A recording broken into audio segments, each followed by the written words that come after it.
স্বচ্ছ নীল জলের উপর প্রাচীনকালে গড়ে ওঠা এক নগর সভ্যতা এখনও মাথা উঁচু করে ঠাঁই দাঁড়িয়ে রয়েছে। দৃষ্টিনন্দন সব প্রাচীন প্রাসাদ, আর সেই প্রাসাদের মাঝে এঁকে বেঁকে বয়ে চলেছে নদী।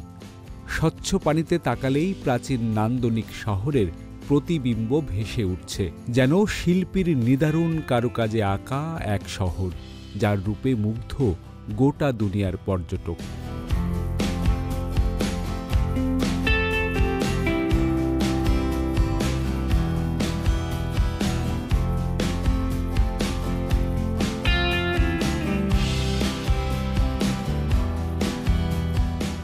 ভ্রমণ পিপাসুদের স্বপ্নের এই নগরীর নাম ভেনিস। ইতালির জলে ভাসা এই নগরের ইতিহাস আর ঐতিহ্যের গল্প নিয়ে সাজানো হয়েছে ট্রাভেল অ্যারাউন্ডের এবারের পর্বটি। হ্যালো ভিউয়ার্স, কেমন আছেন সবাই? আমি জুলহাস কবির আজ চলে এসেছি ইতালির ভেনিসে। পর্যটন নগরী ভেনিস কেন বিখ্যাত তা তুলে ধরতে চাই বিমান বাংলাদেশ এয়ারলাইন্স ট্রাভেল অ্যারাউন্ডের নতুন এই পর্বে। এই পর্বে আপনাদেরকে দেখাবো ভেনিসের সৌন্দর্য আর ইতিহাস এবং ঐতিহ্য। তো দেখতে থাকুন ট্রাভেল অ্যারাউন্ডের নতুন এই পর্বটি।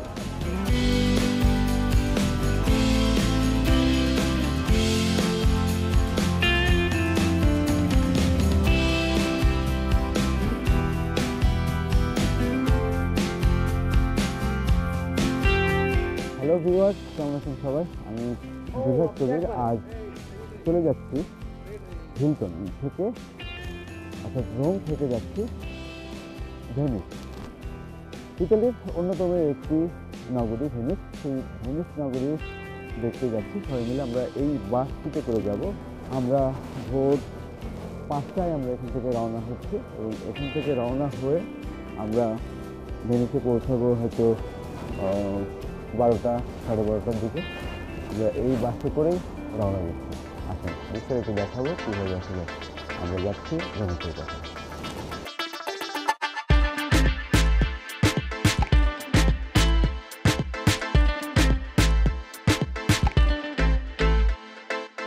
রোমের সকাল, এখনো শুরু হয়নি শহুরে জীবনের কোলাহল। হাতে গোনা কিছু পরিবহন চলছে শহরের রাস্তায়। রোমান সাম্রাজ্যের পুরনো সব ইতিহাস ঐতিহ্যের অন্য এক রূপের দেখা পেলাম খুব সকালে।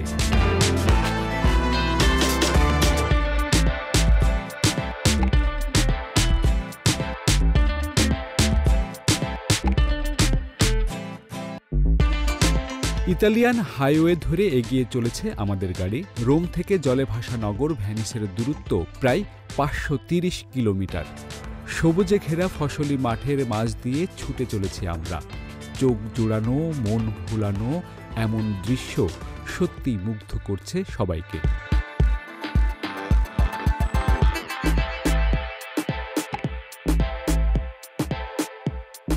কখনো ছোট বড় পাহাড়, কখনো দীর্ঘ টানেল পাড়ি দিয়ে যাচ্ছি। অসাধারণ একটি মহাসড়ক। প্রকৃতিকে কোনো রকম বিরক্ত না করেই তৈরি করা হয়েছে অসংখ্য টানেল। একটি মহাসড়কে এত এত টানেল দেখে সত্যি সবাই অবাক হয়েছি।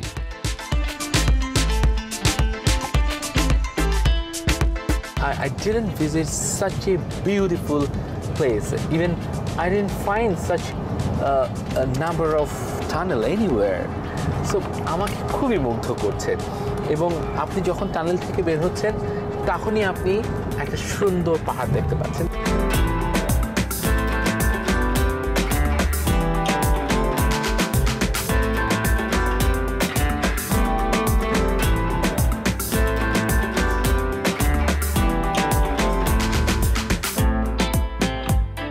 দীর্ঘ 7 ঘন্টার লম্বা একটা পথ পাড়ি দিয়ে আমরা যখন ভেনিসে পৌঁছালাম তখন দুপুর গড়িয়ে বিকেল।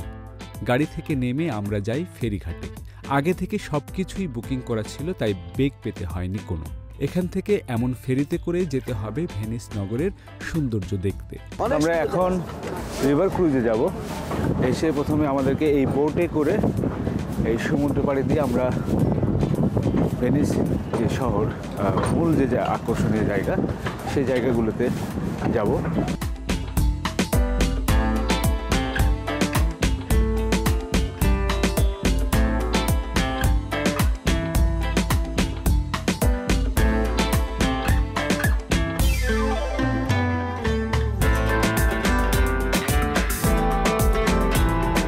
মাত্র আধা ঘন্টার ব্যবধানে আমরা পৌঁছে যাই জেটিতে। ইতালির সেই জলে ভাসা নগরে পা রাখতেই দারুণ এক অনুভূতি কাজ করল। বোট থেকে নেমে আমরা এখন এদিকে যাব এবং এখান থেকে মূলত আমরা এই পুরো শহরটি ঘুরে দেখব।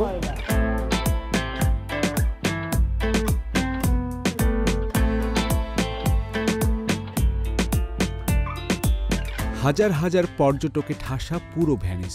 আমরা এগিয়ে চলেছি সান মার্কোর দিকে। ইতালির সবচেয়ে নান্দনিক সৌন্দর্যের আর ঐতিহাসিক একটি নগরী হল ভেনিস। ভূমধ্যসাগরের বুকে প্রাচীনকালে গড়ে তোলা শান্তিপূর্ণ রোমান্টিক এই শহরে বলিউড, হলিউড সিনেমার হাজারো ছবির গানের শুটিং হয়েছে।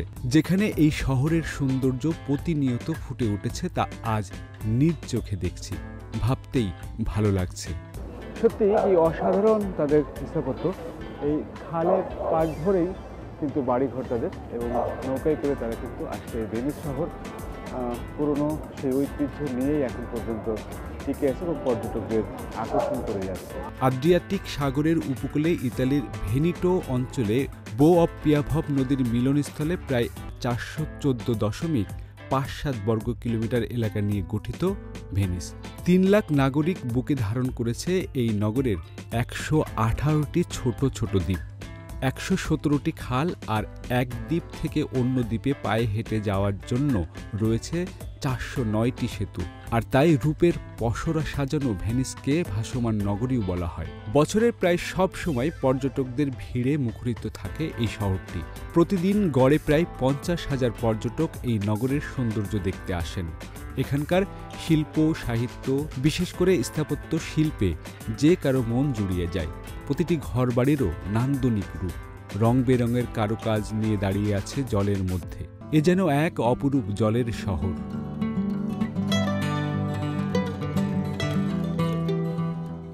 হাঁটতে হাঁটতে আমরা পৌঁছে যাই বিখ্যাত সেই পিয়াতোসা সান মার্কোতে। বিশাল বড় একটি স্কোয়ার হল সান মার্কো। পুরো স্কোয়ার জুড়ে হাজার হাজার পর্যটক।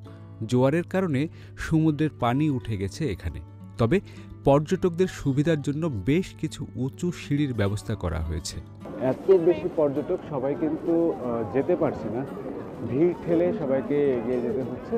এই ক্ষেত্রে আমি বলবো যারা এরকম ইউরোপের ট্যুরে আসবেন, বৃষ্টির সম্ভাবনা যদি থাকে তাহলে অবশ্যই আপনারা ছাতা নিয়ে রাখবেন সাথে। সেক্ষেত্রে যে কোনো জায়গায় আসলে আপনাকে ভিজতে হবে না।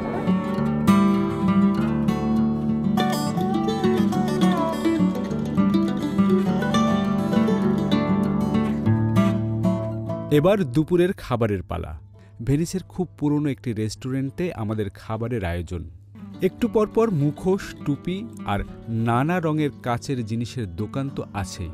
এছাড়া পৃথিবীর সমস্ত বড় বড় ব্র্যান্ডের শোরুম রয়েছে এখানে, যেখানে আপনি আপনার পছন্দের সব কিছুই পেয়ে যাবেন।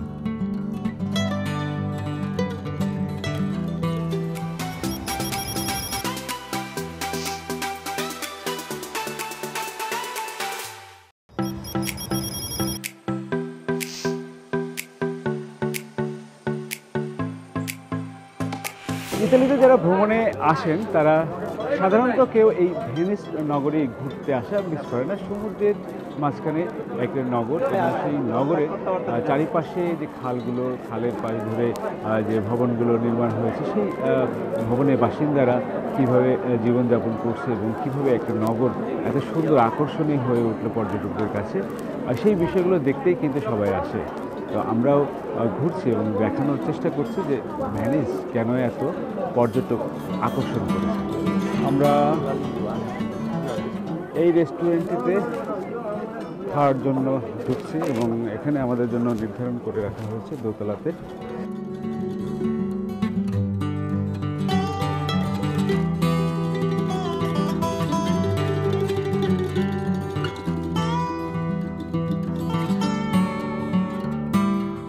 এখানে খুব দারুণ করে ওদের একটা লোগো করা, তো লোগো করা সাধারণত একটা খুব প্রমিনেন্ট যখন হয় কোনো রেস্টুরেন্ট, তখন তারা একটা লোগো করে। তো ইটালি এবং ইউরোপের ম্যাক্সিমাম রেপুটেড রেস্টুরেন্টগুলো এরকম থাকে। কাঠগুলো তো খুবই নান্দনিক, এটা আমার কাছে মনে হচ্ছে যে শতবর্ষ পূর্বের কোনো আয়োজন, এবং সেটার সঙ্গে আপনি আরও একটা সুন্দর জিনিস দেখতে পাচ্ছেন, যেটা কিন্তু মডার্ন যে অ্যামিনিটিস অর্থাৎ এসি, লাইট, এগুলোকে তারা ইনস্টল করে দিয়েছে, সংযোজন করেছে।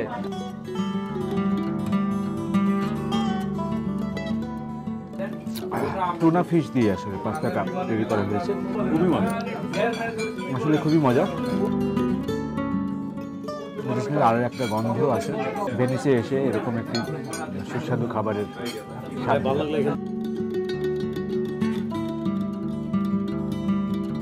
এই নগরের পরতে পরতে ছড়িয়ে আছে মোহনীয় সৌন্দর্য। রোমান্টিক শহর ভেনিস নবদম্পতিদের হানিমুনের জন্য দারুণ এক জনপ্রিয় জায়গা, তাই এই শহরকে সিটি অফ লাভ বলেও ডাকা হয়। ভেনিস শহরটা পানির মধ্যে ভাসছে, অনেক সুন্দর। যদিও আজকে আকাশটা মেঘলা, একটু একটু বৃষ্টি হচ্ছে, তারপরেও অনেক ভালো লাগছে। মানে সংগ্রহ করে রাখার মতো অনেক ধরনের শোপিস, মুখোশ, এগুলো দেখুন কি সুন্দর।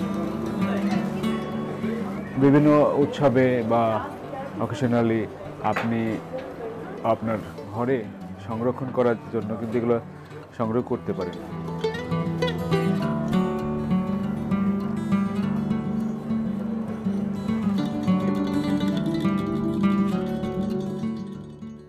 ভেনিস, আমরা তো বিভিন্ন সিনেমায়, বিভিন্ন ডকুমেন্টারিতে ভেনিস দেখেছি যে পানির উপরে, সমুদ্রের উপর ভাসমান একটি শহর। সেটা আজকে দেখলাম একদম সামনে থেকে, খুবই ভালো লাগলো।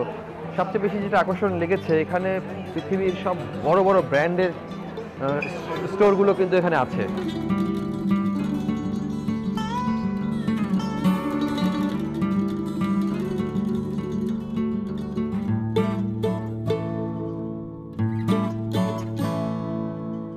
ভেনিসের জলযানের একটি আকর্ষণীয় রোমান্টিক জলযান হল গন্ডোলা, আর এই ঐতিহ্যবাহী গন্ডোলা সকল পর্যটকদের দৃষ্টি কেড়ে নেয়। চমৎকার কারুকার্য খচিত শিল্পীর শৈল্পিক ছোঁয়ায় ফুটে ওঠা গন্ডোলায় চড়ে নদীর জলে ভাসতে ভাসতে দেখতে পারবেন ভেনিসের পর্যটন কেন্দ্রের প্রধান আকর্ষণগুলো, আর নয়তো খালের পাশ দিয়ে তৈরি পায়ে চলা পথে ঘুরে বেড়াতে পারেন। তবে মজার বিষয় হচ্ছে, আপনি যতই হাঁটেন চারপাশে পানি থাকায় ভেনিসের প্রধান দ্বীপের বাইরে চলে যাওয়ার ভয় নেই।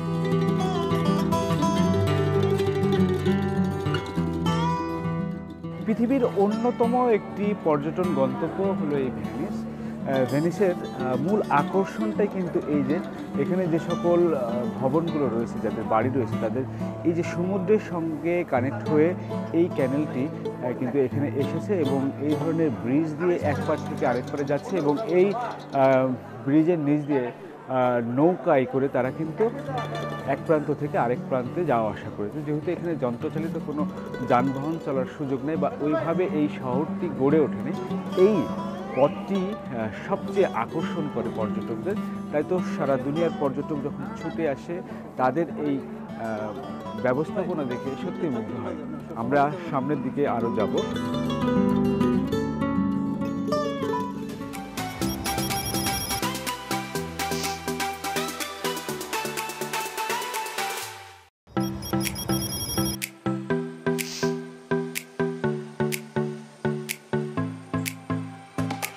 ভেনিস শহর ঘুরতে ঘুরতে জানিয়ে রাখি এটির নির্মাণের পিছনের গল্প।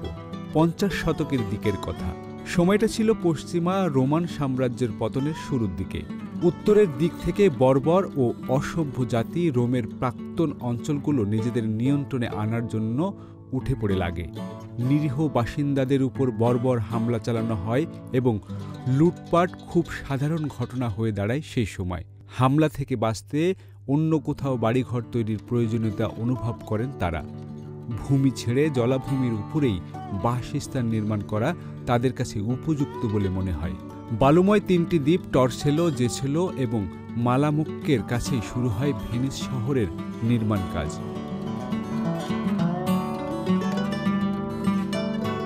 শুধুমাত্র বর্বর জাতির হামলা থেকে বাঁচার তাগিদেই সাময়িক সময়ের জন্য এই নির্মাণ কাজ করার কথা থাকলেও ধীরে ধীরে তা স্থায়ী রূপ নেওয়া শুরু করে।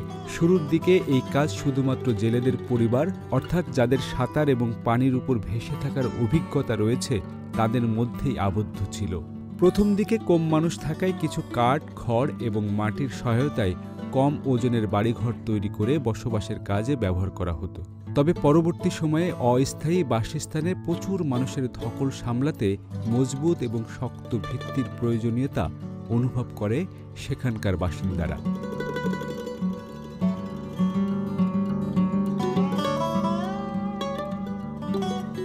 কাঠের খুঁটি, কাঠের পাটাতন একের পর এক জোড়া লাগিয়ে শুরু হয় ভেনিস নির্মাণের কাজ। দুর্ভোগের সময় ভিত্তি তৈরির জন্য শুধু কাঠের জোগাড় করাই তাদের পক্ষে করা সম্ভব ছিল। তাছাড়া এসব নির্মাণ কাজে তখন আধুনিক যন্ত্রপাতিও ছিল না, তাই কাঠই হয়ে দাঁড়ায় তাদের ভিত্তি নির্মাণের মূল উপকরণ। এই যে রিয়েলতো ব্রিজ, এই ব্রিজটি দেখার জন্য কিন্তু সবাই এখানে ভিড় করেছে। এই ব্রিজটির মূল আকর্ষণ হলো এটি যে নান্দনিক স্থাপত্য, এই যে নির্মাণ শৈলী, নিচ দিয়ে যে পর্যটকবাহী এই জাহাজগুলো যাচ্ছে, সেই বোটগুলো কিন্তু যাত্রীদেরকে যেমন নিয়ে যাচ্ছে, তেমনই কিন্তু এখানে পর্যটক আসছে তার আকর্ষণ দেখতে। আকর্ষণীয় একটি ব্রিজ তৈরি করাতে সারা পৃথিবীর পর্যটককে এখানে নিয়ে এসে জড়ো করে। ভেনিস সবসময় একটা নবযৌবন একটা ব্যাপার আছে, এটা সবসময় ভালো লাগবে, যতবার আসবো ভালো লাগবে। আপনারা এরপরে আরও যদি 5 বার আসেন, 10 বার আসেন, ভালো লাগবেই। এই রিয়ালতো ব্রিজই গ্র্যান্ড ক্যানেলের 2 পার্কে সংযুক্ত করার প্রথম ব্রিজ। এই স্থানে 1181 সালে প্রথম একটি ভাসমান ব্রিজ নির্মাণ করা হয়। পরবর্তীতে 1255 সালে ভাসমান ব্রিজ সরিয়ে কাঠের ব্রিজ নির্মাণ করা হয়। পরে 1591 সালে পাথর দিয়ে ব্রিজটি নির্মাণ করা হয়, যা সময়ের সঙ্গে যুদ্ধ করে এখনও টিকে আছে। মুখোশের শহর হিসেবে সারা বিশ্বে দারুণ খ্যাতি আছে ভেনিস নগরীর। প্রতি বছর ভেনিসের মুখোশের কার্নিভাল অনুষ্ঠিত হয়। এই কার্নিভাল উপলক্ষে অসাধারণ কারুকার্য খচিত শৈল্পিক রুচির সমন্বয়ে তৈরি হয় চমৎকার সব মুখোশ। এই নগরে গেলেই পর্যটকরা রং বেরঙের এই মুখোশগুলো কিনে থাকেন। মাকড়সার জালের মতো পুরো ভেনিস শহরে রয়েছে অসংখ্য খাল। এর মাঝে এই শহরকে দ্বিখণ্ডিত করেছে গ্র্যান্ড ক্যানেল। নৌকা কিংবা স্পিড বোর্ডে যাতায়াতের পথের এই সব খাল থেকে দেখতে পারবেন শহরের চোখ জুড়ানো রং, নকশা ও দারুণ স্থাপত্য শৈলী। পানির উপর নির্মাণ করা এমন একটি ভাসমান নগর ঘুরে দেখেছেন বেসামরিক বিমান পরিবহন ও পর্যটন মন্ত্রণালয়ের মাননীয় সচিব মোকাম্মেল হোসেন।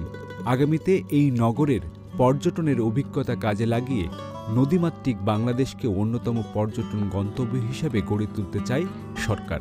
বাংলাদেশের নদীমাতৃক দেশ, এই নদীকে উপজীব্য করেই কিন্তু ভেনিসের এই পর্যটনের যে ব্যাপকতা বা এর যে প্রসারতা হয়েছে। আমরাও কিন্তু আমাদের ঢাকা শহরের চারিদিকে নদী রয়েছে এবং আমাদের চমৎকার চমৎকার হাওর রয়েছে, টাঙ্গুয়ার হাওর রয়েছে, হাকালুকি বিল রয়েছে। এগুলোকে কিন্তু আমরা এদের অভিজ্ঞতাকে কাজে লাগিয়ে বাংলাদেশকে পৃথিবীর অন্যতম পর্যটন কেন্দ্র হিসেবে গড়ে তুলতে পারে। কাঠের উপর ভিত্তি করে তৈরি ভাসমান নগরী ভেনিস ধীরে ধীরে চলে যাচ্ছে পানির নিচে। 2000 থেকে 2010 সালের এক হিসেবে দেখা গেছে প্রতি বছর গড়ে 0.04 থেকে 0.08 ইঞ্চি ভূমি চলে যাচ্ছে সাগরের নিচে। এর একটি কারণ অবশ্যই সমুদ্রের পানির স্তর বেড়ে যাওয়া, আর এর পেছনে দায়ী বৈশ্বিক উষ্ণতা।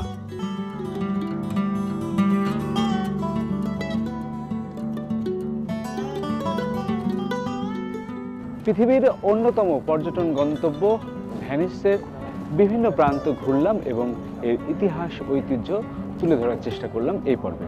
বিমান বাংলাদেশ এয়ারলাইন্স ট্রাভেল অ্যারাউন্ডের নতুন কোনো পর্বে দেখা হবে আবারও। সে পর্যন্ত বিদায় নিচ্ছি আমি জুলহাস কবির। ভালো থাকবেন, সুস্থ থাকবেন, নিরাপদে থাকবেন।